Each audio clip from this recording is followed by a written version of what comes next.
Welcome everybody. This week in medicine from the Foxon Foundation, dedicated to helping everyone age well. Week 2. Good health doesn't just happen, you have to build it as you age. We talked about that last time. This week in medicine focuses on curating the internet, press and media, scientific literature. Thank you for everybody who submitted some ideas for me this week. Quick action tips from Tony regarding how to get things done quickly through the office. And then our rapid reminders, fast pitch. Let's see if we can get some things over home plate this week. What stressed you out this week? Well, emails from the inbox say that pretty much it was everything that we had last week. No school buses, we could say was new. Ida came and went, although we're still dealing with the after effects of Ida. But still the issues with masking. When do you do your flu shot? Please don't do it now unless you're going to be in South America, where there currently is epidemic flu. But don't do it now if you're going to be here in February and March and April when we have influenza. Doctor and nurse burnout is surely still an issue, and you'll see that if you have to access your specialty doctors and hopefully not the emergency room. So same things, but if you have other things that stress you out, feel free to send me an email. I certainly don't mind hearing about these things, and we'll add them as needed to next week's Week in Review. So to start out, the booster update, there were two major studies last week that were released by CDC. One we'll review in a minute is about the effectiveness of the COVID vaccines against the Delta variant, and that was released Friday. Moderna submitted an application for a third dose, which would be considered a booster, but it's a half dose of the original shot. So that's not formulated, it's not FDA approved, and it was just an application. So while many of you may be racing to get your third dose of Moderna, it should be a half a dose, not a full dose. And on September 9th, Moderna announced the development of a single dose of the combination of a flu shot and a COVID shot. That trial is to start soon, so it actually hasn't enrolled patients yet. And I don't think it will be ready for flu season because you would need to be getting that shot probably November, December. And although I do recommend that you get your flu shot October, November, December, I don't think that this will be ready by then, but the prospect for the future is that you could do it perhaps next year in flu season 2022. The FDA Advisory Committee is going to meet this Friday to discuss the Pfizer booster, and that is supposed to be rolled out September 20th, according to the White House. We'll see if that is agreed upon on Friday, but if you want to keep track of this, it's supposed to be a public hearing, so you could watch the internet for the FDA Advisory Committee this Friday. There was a study last week from Yale on breakthrough infections. There are some limitations of this study, including that it wasn't during Delta. I think the enrollment period went through May, so there were not a substantial number of Delta virus infected patients.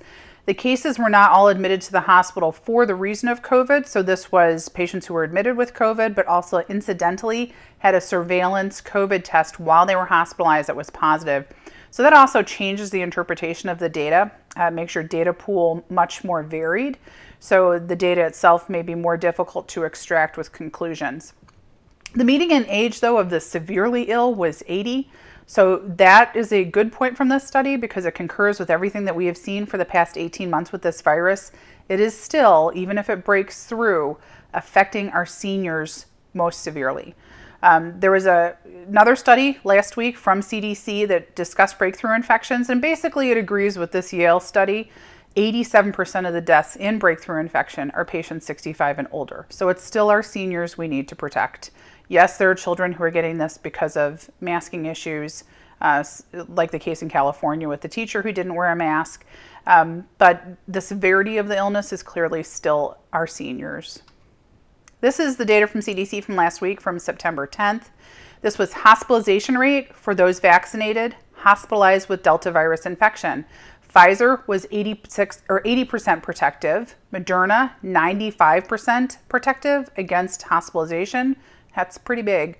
J&J for one shot, that's pretty good, 60%. I know we're all waiting for J&J booster dose information. Hopefully that will come soon. There was data on a second dose. We just need to wait for it. So very good protection for the Moderna and Pfizer and J&J vaccine against hospitalization for Delta infection. Delta infection, again, urgent care and ER rates for vaccinated patients. This was released last week, related to the previous slide. Protection still holds if you have to go to the urgent care or ER. Moderna was 92% protective, Pfizer 77%, J&J 65%. These are still amazing data points. There's a lot of protection conferred by these vaccines.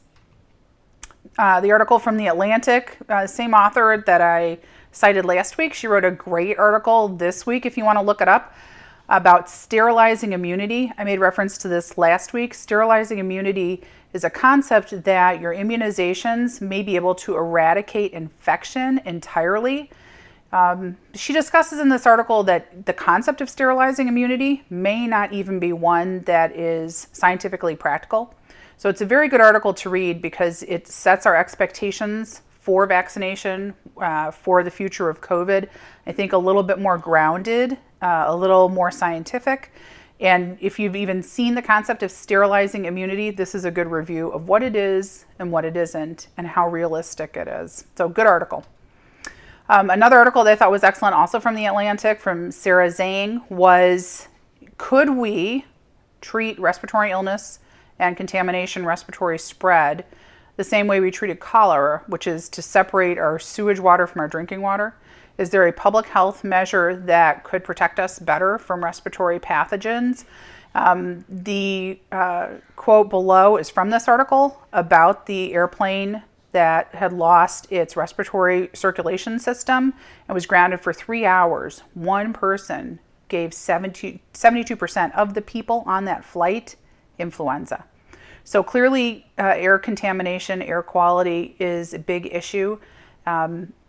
It's worth reading this article just to see if there are any ideas here that make sense to you personally or make sense to you even professionally. Eating disorders is another thing that came up this week. This article was from the Washington Post. I definitely have seen this in the office and even sort of experienced it at home with teenagers who stayed home and did virtual education. Clearly, they were not eating the same thing for breakfast and lunch that they were eating at school. So we had to retool everything at home and change how we did breakfast, change how we did lunch. And it was interesting because even we observed when our kids were sitting watching the screen all day, their appetite changed. And I saw this in patients too. I saw quite a few teenagers who, because of a change in their eating schedule, because they weren't taking the usual sack lunch to school or eating at school, actually stopped eating. So what I saw instead of people eating too much or gaining weight because they were sitting looking at a computer all day was the opposite. I think it's really part of the virtual education problem, and it really was a problem for a lot of kids. Some kids did great, but many kids did not, and it struck them hard for mood, sleep, lack of socialization. Again, their food choices changed at home.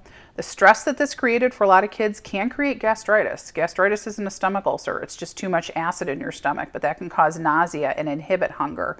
Also, with decreased activity, if you're not burning calories, you're not going to be as hungry either. So kids were skipping a lot of meals. Also, eating disorders probably should also be seen as an aspect of control. A lot of my patients who have eating disorders, adults and kids, exert power, influence over what they are eating as a way to reassert control if they have loss of control in their lives. And certainly a lot of these kids felt like they did not have control because of virtual education. Tony's tip of the week regards electronic prescribing. If you need a mammogram or bone density order, tell us your facility. We need to know if you're specifically using a place that has an electronic medical record like Sibley or Hopkins. Their orders are all paperless now. So let us know if you're going to a Sibley or a Hopkins facility and we will enter the order electronically. You do not need a paper order. They prefer the electronic order. If you're going to a private practice, a facility that does not have an electronic medical record, I can't think of any in the area besides the Sibley Hopkins system, Suburban Hospital. Let us know and we'll give you a paper order, but it really makes things go much faster. Fast pitch, try and aim for home base. Try to get your flu shot in October or November, not now. Peak activity of the flu vaccine is 100 days after you get it.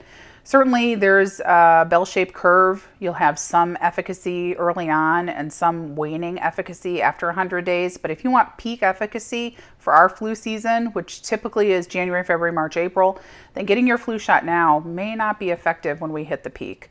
Don't do your mammogram again, even after you get a COVID booster. So if you get a Pfizer vaccine or Moderna vaccine, or hopefully one day a J&J vaccine, still wait for your mammogram because it does cause inflammation of the lymph nodes and you don't want to do your mammogram then.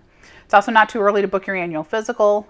People have end of year flexible spending and deductibles. So do give us a call, get all those appointments in soon. Finally, what's the secret sauce? What are Maryland and D.C. doing right? We are very fortunate to live in this area. The 7-day case rate per 100,000 people ranks 49th and 50th in the country. We are last, and it is good to be last because that means that our case rate in Maryland, 112 cases per 100,000, or if you look at the Washington Post data, it looks more like it's 15 to 20 patients per 100,000 for the past 7 days. And that's even going back a couple of weeks. So we're doing something right because we rank at the bottom for COVID cases in the country. And this is not just this week. This has been happening for the past couple of weeks. What is our area doing right that a lot of other areas are not? Also, our masking data for this region has always been very good. Going back to March of last year, we're predominantly mask users in our area. Is that what helped? Because in Israel, after they got fully vaccinated with the Pfizer vaccine, they weren't necessarily masking. Around here, people continued to mask. So if you get your COVID vaccine and you wear a good quality mask, is that what's essential to prevent spread and to keep us at these wonderful rates? It might be.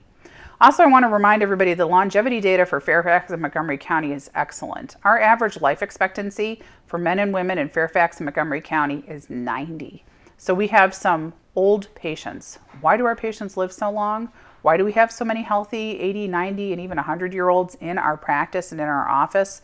What's the secret to that? I mean, I always thought that some of it was because our patients sought out medical care because they were well insured, because they took care of their health and had the ability to do so because they had a doctor-patient relationship. We're very fortunate. Is it because our area has such diversity? We really do have an extremely diverse population in Montgomery County and Fairfax County and Northwest DC. Is that the reason why we're so successful in fighting COVID? Or is it just a matter of income? Clearly, we have high income population in Maryland and DC. That could be also the reason. Is it education? We do have a high educational level in our area. Is that what makes us have a low COVID rate? Could be. Or is it just women? There's the highest rate, apparently, of PhD women of anywhere in the country. So is it just our smart women who are helping us defeat COVID? I don't know the answer, but there's clearly something that Maryland and DC are doing right regarding COVID. And we need to share the secret sauce with the rest of the country because we are doing it right, and let's continue to do it right. We had our Foxon Wellness and Kensington grand opening celebration this weekend, and we really do think part of the reason we were able to do this, again, is because we have the secret sauce. We live in an area that has wonderful adherence to health guidance and health guidelines. We wanted to thank everybody who made this possible. Mr. Ricky, Carrie, who's going to be our new nutritionist, Tala, who's teaching yoga classes, the Parkinson's Foundation, who's our partner, Active Masters, who came to do demos, as well as the kids. We had a virtual audience we'd like to thank.